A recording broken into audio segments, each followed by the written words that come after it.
How to make a burn barrel.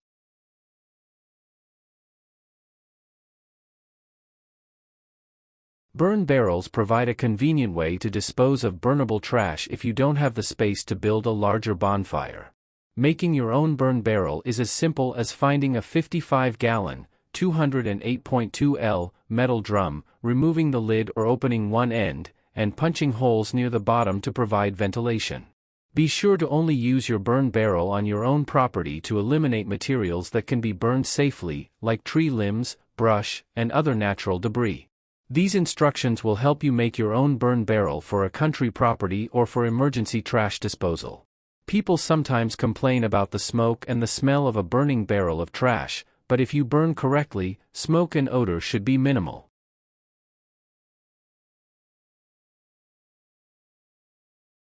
Welcome to Best Choices. This video will tell you how to fashioning the barrel and using your burn barrel safely. Now let's get started. Things you'll need. 1. 55-gallon, 208.2 L metal drum. 2. Reciprocating saw or jigsaw with metal cutting blade.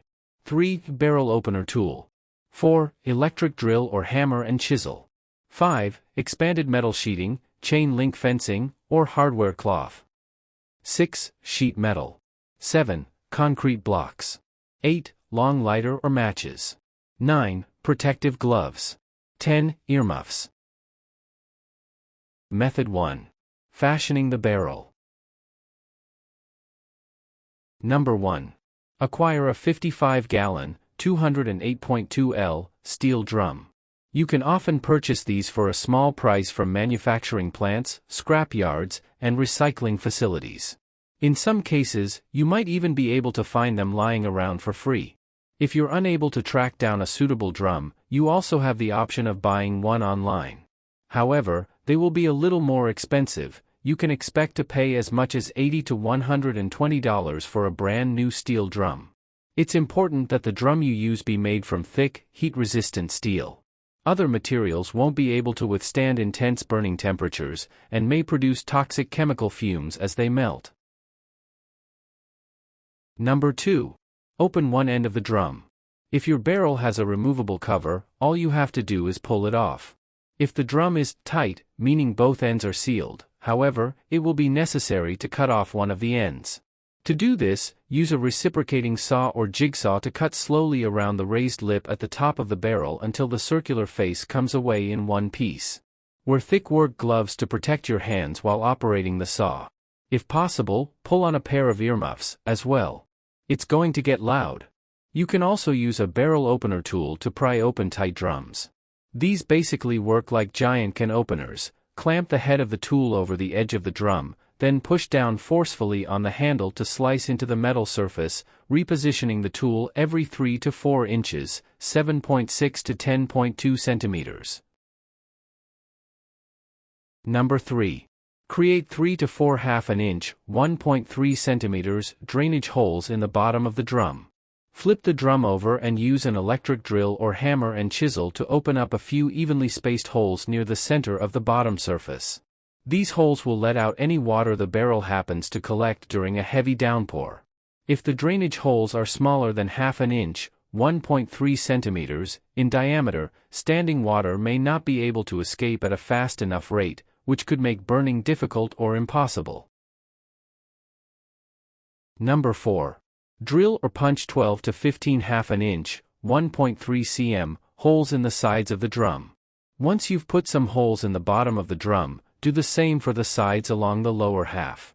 You can pretty much make these holes at random, but keep them roughly the same distance apart. The holes in the lower part of the drum will act as ventilation flues to supply the fire with oxygen and keep it burning hotter longer. Avoid making too many holes, or it could weaken the structure of the drum. Any more than 20 to 25 is excessive. Number 5. Find a piece of metal grating to use as a screen. A sheet of expanded metal will work well, as will a section of chain link fencing or flexible hardware cloth. Make sure your screen is large enough to cover the entire opening of the drum. It will help keep sparks and cinders from escaping while burning.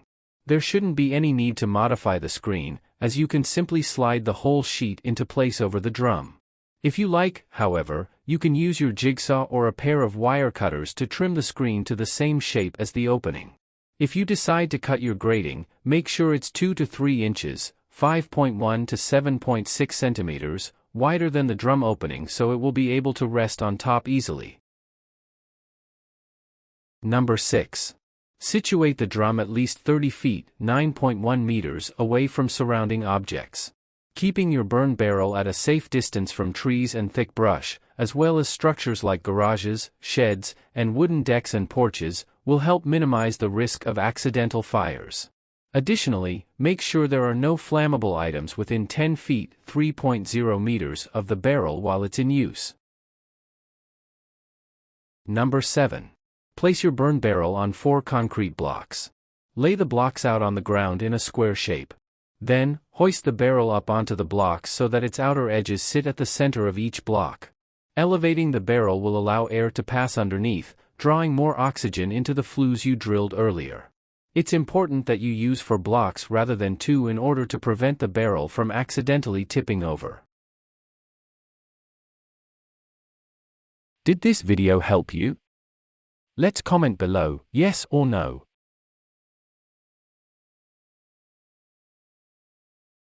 Method 2. Using your burn barrel safely. Number 1. Load the barrel up to the halfway mark with burnable rubbish.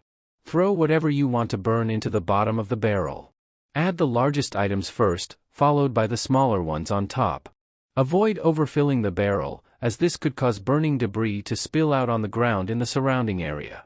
Only use your burn barrel to dispose of materials that are safe to burn, such as tree limbs, brush, cardboard, paper packaging, and natural fabrics.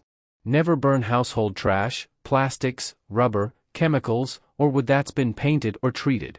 When burned, these items give off harmful fumes that are bad for both you and the environment. Number 2. Use a long lighter or match to ignite the rubbish. Hold the flame against a piece of material at the top of the heap until it catches, then withdraw your hand quickly. If you're using a match, drop it into an open space and wait for the fire to spread. It may take a couple tries to successfully get it started. If you're having trouble getting your rubbish to catch, pile some dry wood underneath and on top of the items to serve as kindling, then light the wood instead. Don't use gasoline, kerosene, lighter fluid, or any other accelerants in your burn barrel. While these substances can make it much easier to start a fire, they can also cause it to burn out of control. Number 3. Slide your makeshift screen over the opening of the barrel. Once you've got the fire going, position the grating over the barrel to keep the flames contained and control stray sparks and cinders. The interwoven metal will also prevent other objects from accidentally falling into the flames. The grating will become extremely hot very quickly, so be careful not to handle it once you've got it in place. Number 4. Keep a fire extinguisher or water source nearby in case of emergencies. An extendable garden hose connected to your home's water line will work best. However, you could also fill a large bucket with water and leave it stationed next to the barrel. Never use your burn barrel without having some means of putting it out close at hand. Number 5. Let the fire burn itself out or use water to extinguish it. The fire will die down on its own after a while. If you want to speed up the process, douse the flames with water, making sure to turn the ashes between applications. Double-check that every last cinder is out before you walk away from the burn site. Using water to extinguish fires in your burn barrel is faster, but it may prevent you from using it again as soon if the contents inside are still wet. Number 6. Cover the barrel with a piece of sheet metal when it's not in use. The sheet metal serves a dual purpose.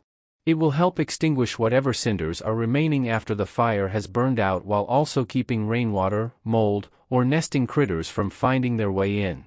If your drum came with a lid originally, all you'll need to do is put it back on to keep your burn barrel covered. You can collect all the sheet metal you need at your local scrapyard. Rummage around until you find a piece that's the right size and shape to fit over the opening of your burn barrel. Did this video help you?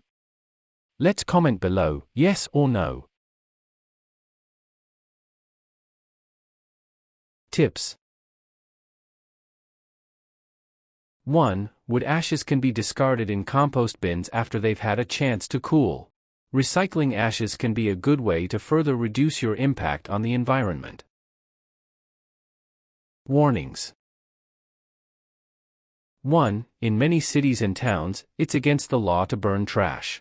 Be sure to check with your local fire authorities to see if you're permitted to make use of a burn barrel where you live. 2. While you should never burn household garbage in your burn barrel, aerosol cans in particular are extremely dangerous. Once they get hot enough, it's possible for these items to explode and send metal shards ricocheting around the inside of the barrel. 3. Don't touch the barrel itself while it's in use, as it will be very hot.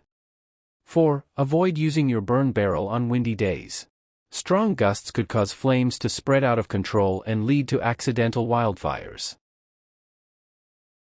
Did this video help you? Let's comment below, yes or no.